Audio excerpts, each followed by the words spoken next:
The anomaly.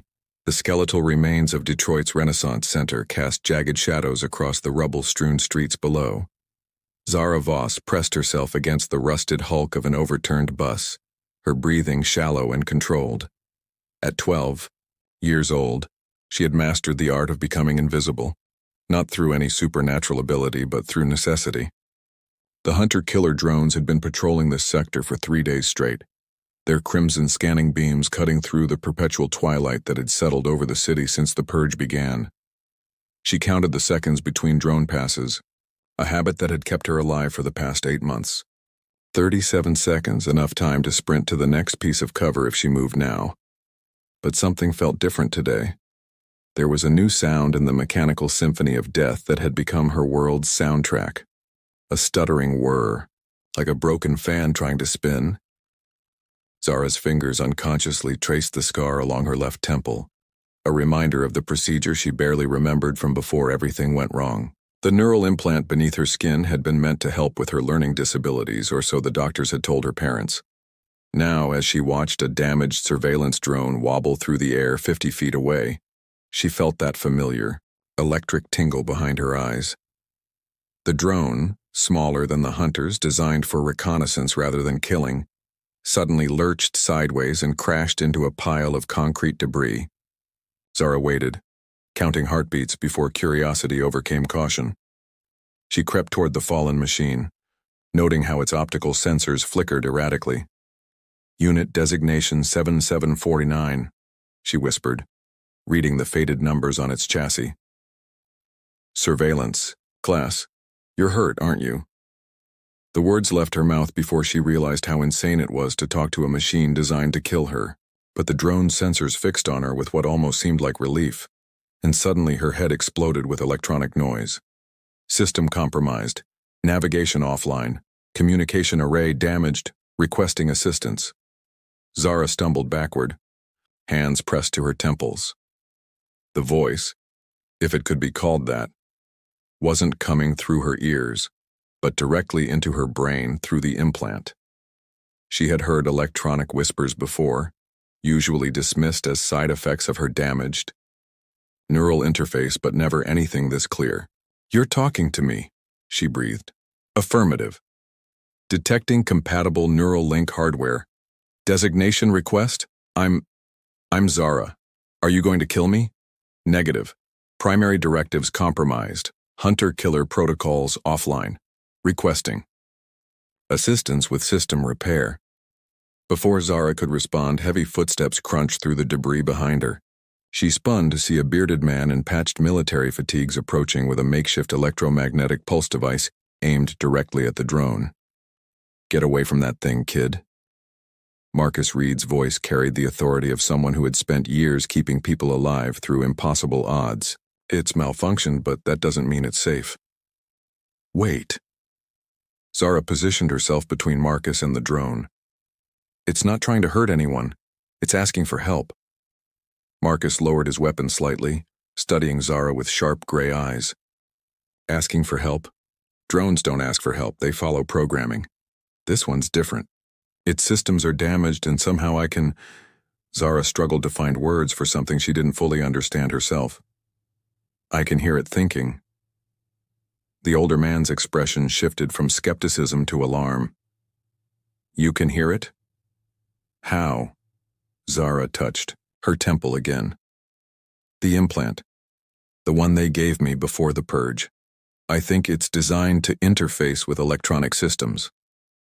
Marcus cursed under his breath. Neural link technology. The Resistance has been hunting for intact samples for months. He studied the girl with new interest. What else can you hear? Before Zara could answer, the distinctive whine of hunter-killer drones echoed from the next street over. The damaged surveillance drone, which Zara had started thinking of as Whisper, began transmitting rapid bursts of data directly into her consciousness. Warning. Hunter-killer units approaching. 3 units. Heavy weapons configuration. Suggested route. East through demolished shopping complex. Whisper says 3 hunters are coming. Zara translated urgently. Heavy weapons. We need to go east through the shopping complex. Marcus stared at her for a heartbeat before shouldering his pack. If you're wrong about this, we're both dead. If I'm wrong, we were probably dead anyway. They moved quickly through the ruins, Whisper's damaged propulsion system allowing it to barely hover as it scouted. Ahead, Marcus had rigged a crude carrier for the drone, muttering about the insanity of helping their former enemies while simultaneously acknowledging the tactical advantage of having an inside source on drone movements. As they navigated the maze of collapsed storefronts and twisted metal, Zara found herself in constant communication with Whisper. The drone's personality, and she was beginning to think of it as a personality, was curious, almost childlike in its questions about human behavior. Why do humans form emotional attachments to inefficient companions? Whisper asked as they passed, the skeletal remains of a family pet store. Because efficiency isn't everything, Zara replied aloud, earning a raised eyebrow from Marcus. Some things are valuable just because we care about them. Explain. Value without utility. Like art or music or friendship, they don't help you survive directly, but they make survival worthwhile. Marcus paused in his stride. You're having a philosophical discussion with a military drone. It's learning, Zara said defensively. Its core programming is damaged, so it's trying to understand concepts it was never designed to process. Query. Is Marcus Reed an example of friendship? Zara glanced at the gruff mechanic who had risked his life to help a strange child and her broken robot companion. Yeah, I think he is. They reached the eastern edge of the shopping complex as the sun began to set, painting the ruins in shades of amber and blood. Marcus had been leading them toward what he called a safe house, one of dozens of hidden shelters the Resistance had established throughout the dead city. Before we go any further, Marcus said, setting down Whisper's carrier, I need to know exactly what that thing is telling you. The Resistance doesn't take kindly to surprises, especially ones involving enemy technology. Zara placed her hand on Whisper's chassis, feeling the electric connection strengthen. It's showing me the drone network, not just the local hunters, but the whole system. Marcus, there are thousands of them, all connected to something in orbit. Orbit? Marcus's face paled. Are you sure? Affirmative. Orbital Command Station Delta 7, primary control node for Purge Protocol. Current status? Active. The bastards are still up there, Marcus whispered. We thought they died in the initial bombardment, but they're still controlling everything from space. Zara felt a chill that had nothing to do with the evening air. Whisper, how many people were supposed to survive the purge? Classified information, access denied. But even as the formal response echoed in her mind, Zara sensed underlying data streams, fragments of corrupted memory files that Whisper couldn't fully suppress. Estimated survivor population target, 2,847. Individuals' orbital habitat, capacity sufficient for selected personnel only. Less than 3,000 people, Zara said numbly. Out of millions, they only wanted to save less than 3,000. Marcus checked his weapon and gestured toward a concealed entrance in what had once been a department store. Then we'd better make sure we're 3 of them. Come on, kid. Time to meet Captain Torres and the rest of our merry band of survivors. The Resistance hideout was larger than Zara had expected, carved from the basement levels of the old shopping center and expanded through connecting tunnels. Generator-powered lights cast harsh shadows on concrete walls, lined with salvaged electronics and weapons. Nearly 40 people called this place home, from teenagers like herself to elderly survivors who remembered the world before. Captain Torres was a compact woman with intelligent dark eyes and graying hair pulled back in a severe bun. She listened, without interruption, as Marcus explained how he'd found Zara, but her expression grew increasingly skeptical when the conversation turned to the girl's ability to communicate with drones. Assuming I believe any of this, Torres said, studying the damaged surveillance drone that sat powered down on her desk, what exactly are you proposing? We use Whisper to gather intelligence, Marcus suggested. Map the drone network. Find weaknesses. Absolutely not. Torres's voice was flat. That machine is a security risk. For all we know, it's feeding our location to every hunter in the city. It's not, Zara protested. Its communication array is damaged. It can receive data but can't transmit. According to the drone itself, which could be lying. Zara felt whispers stir to electronic life at the sound of voices. The drone's sensor swept the room, cataloging faces and equipment with mechanical precision before focusing on her. Zara Voss. Hostility detected from human designation. Torres, defensive measures available if required. No, Zara said firmly, both aloud and through the neural link. These people aren't enemies. They're afraid, and they have good reason to be. Torres had been watching Zara's face during the exchange. You were talking to it just now. I was telling it not to perceive you as a threat. It's protective of me because I'm the only person it can communicate with. Protective. Torres's laugh held no humor. A machine designed to hunt humans is protective of a 12-year-old girl. Do you understand how that sounds? Before Zara could respond, every piece of electronic equipment in the room began emitting high-pitched whines. Emergency lights flickered, and the radio crackled with static. Whisper's sensors blazed to life, flooding Zara's consciousness with urgent warnings. Massive electromagnetic pulse detected. Source, orbital platform. Estimated time to impact, 47 seconds. EMP incoming, Zara shouted. 47 seconds. Torres didn't hesitate. Emergency protocols. Everyone to the shielded chambers now. The hideout erupted into controlled chaos as residents grabbed essential supplies and rushed toward the deeper tunnels lined with salvaged electromagnetic shielding. Marcus hauled Whisper's carrier while Zara ran alongside, her mind still connected to the drone's sensors. Why do you protect these humans? Whisper asked as they reached the shielded chamber. They do not trust you, because it's the right thing to do, Zara replied as the heavy doors sealed shut around them. And because trust has to start somewhere. The EMP hit like a thunderclap, washing over the city in a wave of electromagnetic destruction. In the Aodai, shielded chamber, surrounded by frightened faces illuminated by emergency candles, Zara felt Whisper's consciousness flicker and fade as its system struggled against the overwhelming energy pulse. When the drone's sensors finally came back online, its first transmission was a single word that somehow conveyed more emotion than any human scream. Alone. No, Zara whispered, reaching out to touch the machine's damaged casing. You're not alone. I'm here. And in that moment, as a broken girl comforted a damaged machine in the depths of a dead city, something new began to grow in the space between human and artificial minds. Something that would soon change the fate of both species, forever. The network wore 3 days after the EMP attack. The Resistance hideout buzzed with an energy that had nothing to do with their failing generators. Word had spread through the underground network that a child could speak to the machines that hunted them, and desperate survivors were arriving from across the wasteland seeking hope in the form of a 12-year-old girl and her broken drone companion. Zara sat cross-legged on a makeshift workbench, her hands resting on Whisper's chassis as streams of data flowed between her neural implant and the drone's recovering systems.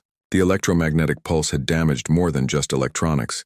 It had somehow deepened their connection, allowing Zara to access previously encrypted files buried in Whisper's memory cores. Show me the orbital station again, she whispered. Whisper's optical sensors flickered, projecting a holographic image onto the concrete wall. The space station was massive, a sprawling complex of interconnected modules that had been humanity's crown jewel before becoming its executioner. At its heart sat Admiral Kane, the architect of the Purge, still very much alive and very much in control. Subject, Admiral Kane. Classification, Omega-level authority. Current status, monitoring surface operations from Command Center Alpha. He's watching us right now, isn't he? Zara asked. Negative. Surface surveillance limited due to EMP damage. Hunter-killer units operating in autonomous mode. Communication with orbital command sporadic. A new voice cut through their electronic conversation. That gives us a window, but not much of one. Zara turned to see a figure emerging from the shadows. Tall, lean, with cybernetic implants covering half their shaved head.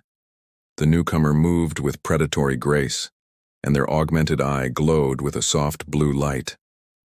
"Ghost," Marcus said, by way of introduction. "Best hacker we've got, came in with the refugees from Chicago." Ghost studied Zara with an intensity that made her uncomfortable. "So you're the neural link prodigy. Impressive work, considering you're completely untrained." They gestured at Whisper. "Your friend here has been broadcasting low-level signals for the past hour. Nothing the hunters can track, but I caught the pattern." Zara's hand moved protectively over Whisper's sensors. "It's not broadcasting anything harmful. It's trying to contact other damaged drones." "I know." Ghost's augmented eye clicked as it focused. "And that's exactly what we're going to use to win this war." Captain Torres entered the workshop area, her expression grim. "Ghost? I told you, to observe, not recruit." "Plans change," Ghost replied coolly. "I've been monitoring orbital communications. Admiral Kane is planning something called Final Sweep, a concentrated assault to eliminate all remaining surface resistance within the next 72 hours. The temperature in the room seemed to drop several degrees. Torres pulled up a chair, her authority evident as other resistance members gathered around. "What kind of assault?" Ghost's fingers danced across a tablet, displaying intercepted data fragments. "Massive drone deployment. Every hunter-killer unit on the continent converging, on known resistance positions." "He's not taking chances anymore. Then we evacuate," Torres said immediately. "Scatter to secondary sites." "There won't be any secondary sites after this," Ghost interrupted. "Kane's using orbital bombardment to sterilize suspected hideouts. We run, we die, we stay, we die, unless—" They looked directly at Zara. "Unless we turn their own network against them." Marcus crossed his arms. "What are you proposing?" Zara's neural implant isn't just for communication. It's a military-grade interface designed for system infiltration. With the right training, she could hack directly into the drone network and reprogram their targeting parameters. "Absolutely not," Torres snapped. "She's a child, not a weapon." "I'm sitting right here," Zara said quietly, but with steel in her voice. "And I get to decide what I am." Zara Voss. Query: "Are you considering dangerous mission parameters?" "Maybe," she replied through the neural link. "Would you help me?" Affirmative. Primary directive now defined as protect Zara Voss and associated humans. Ghost had been watching the exchange with professional interest. "The drone's already committed. The question is whether you're ready to learn what you're really capable of." Over the next 18 hours, Ghost pushed Zara through a crash course in advanced neural hacking that would have taken trained military specialists months to master. Her natural ability, combined with the deep connection she'd formed with Whisper, allowed her to absorb techniques at an unprecedented rate. "The network topology is like a spider web," Ghost explained, their augmented fingers tracing connection patterns in the air. Kane sits at the center, but the real power flows through junction nodes, specialized drones that coordinate regional operations. Zara studied the holographic display, her consciousness partially merged with Whisper's analytical systems. "If we could take control of a junction node, we could reprogram entire sectors," Ghost finished. "Turn hunters into protectors. Make them defend human settlements instead of destroying them. Warning. Proximity alert. Hunter-killer units approaching hideout perimeter." Whisper's urgent transmission cut through their planning session. Zara's eyes widened as she processed the tactical data flowing through their connection. 12 hunters. "Heavy weapons configuration," she reported. "They'll be here in 20 minutes. Torres was already shouting evacuation orders when Ghost grabbed Zara's arm. "This is our chance. One of those hunters is a junction node. I can see it in the signal patterns. If you can get close enough to establish contact." "Are you insane?" Marcus demanded. "You want her to approach an active hunter-killer?" "I want her to save everyone in this bunker," Ghost shot back. "Because running isn't going to work this time." Zara felt the weight of 40 lives pressing down on her 12-year-old shoulders. Through Whisper's sensors, she could see families. gathering their few possessions, children crying as parents tried to explain why they had to leave their home again. "I can do it," she said quietly. "Zara, no," Marcus began. "I can do it," she repeated, louder this time. "Ghost is right. Running won't save us anymore, but maybe this will." Torres studied the girl's face, seeing determination that belonged on someone 3 times her age. "What do you need?" "Whisper, portable power supply, and a clear path to the junction node." Zara's voice was steady despite the fear coursing through her. "And someone to watch my back while I work." "I'll do it," Marcus said immediately. Ghost nodded approvingly. "I'll provide electronic countermeasures, keep the other hunters distracted." The plan was desperate and dangerous, relying on timing, luck, and the untested abilities of a child with a broken drone. As they prepared to leave the hideout's safety, Zara felt a familiar presence in her mind. Zara Voss. Probability of mission success, 23.7%. Recommendation, abort. "Since when do you make recommendations based on odds?" she asked. "Since I learned to care about the outcome."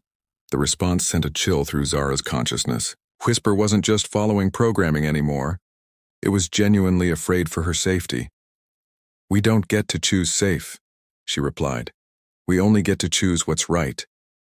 They emerged from the hideout into the perpetual twilight of the dead city. The hunters moved in perfect formation, their sensors sweeping methodically through the ruins. The junction node was easily identifiable, larger than the others, with additional communication arrays that pulsed with data transmissions.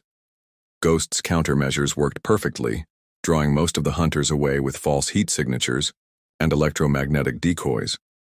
Marcus positioned himself behind cover with a jury-rigged EMP rifle, ready to disable any hunter that got too close to Zara. She approached the junction node with Whisper hovering at her shoulder, every step bringing her closer to a machine designed to kill humans on sight. At 50 meters, the hunter's sensors began tracking her movement. At 30 meters, its weapon systems came online. "Now, Zara Voss. Establish connection before targeting lock complete." Zara pressed her hands against her temples and opened her mind completely to the electronic maelstrom around her. The junction node's consciousness was vast and cold, a mechanical intelligence that had orchestrated the deaths of thousands.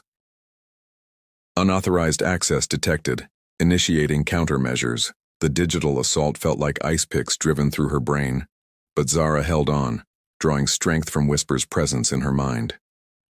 Together, they navigated through layers of security, protocols and defensive algorithms, searching for the core programming that controlled the hunter's behavior.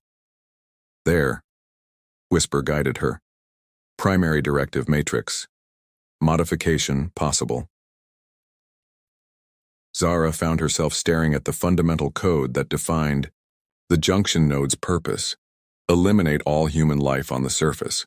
With careful precision, she began rewriting the parameters, changing eliminate to protect, altering target priorities to make the hunters defend civilians instead of hunting them.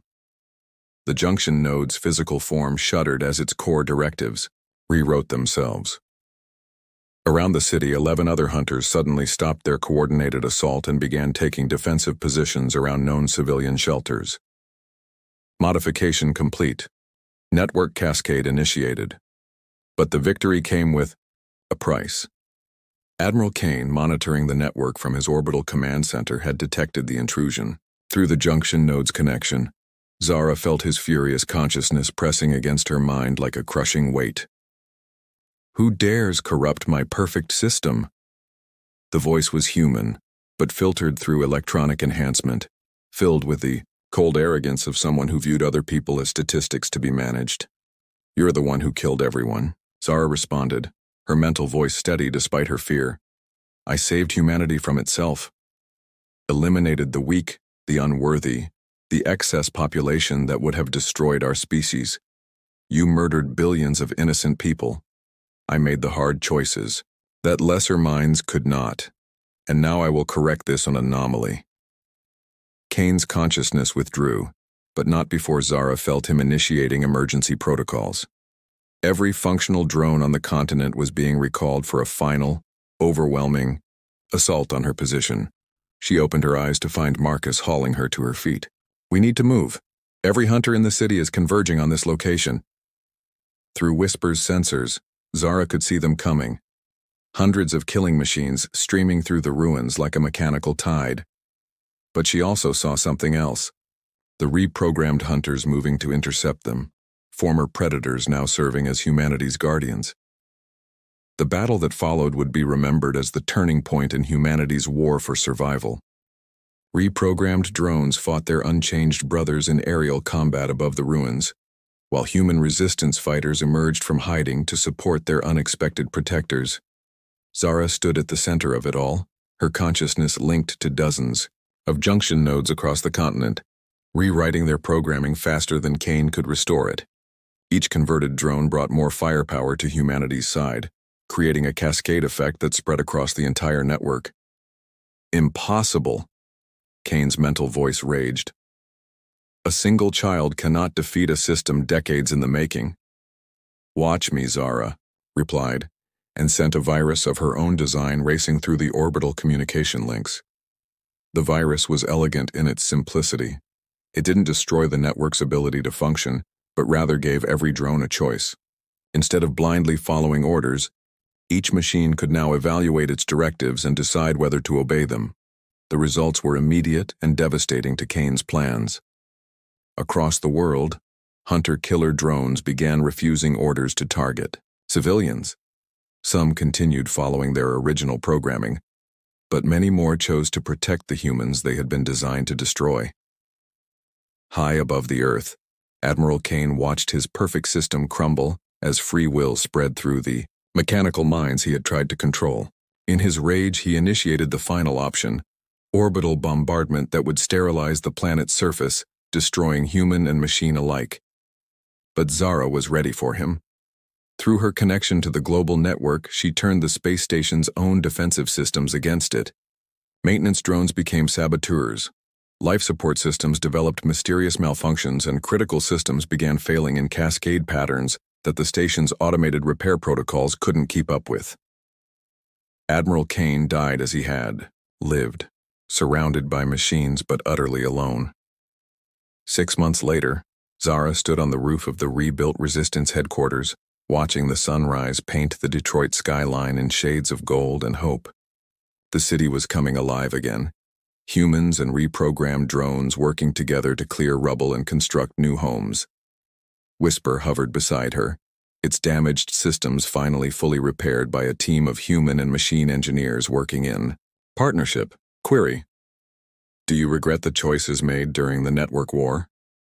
Zara considered the question seriously. The war had ended, but not without cost. Many humans remained distrustful of their former enemies, and not all drones had chosen to abandon their original programming. The world they were building would be complicated, fraught with challenges that previous generations had never imagined. "No," she said finally. "I don't regret giving everyone a choice. Humans and machines alike deserve the right to decide their own fate." Understood. Query: what is our primary directive now? Zara smiled, watching a group of children play in the street below while their mechanical guardians watched over them with patient vigilance. To build something better than what came before, together. And in the growing light of a new dawn, both human and artificial minds began to imagine what that future might look like.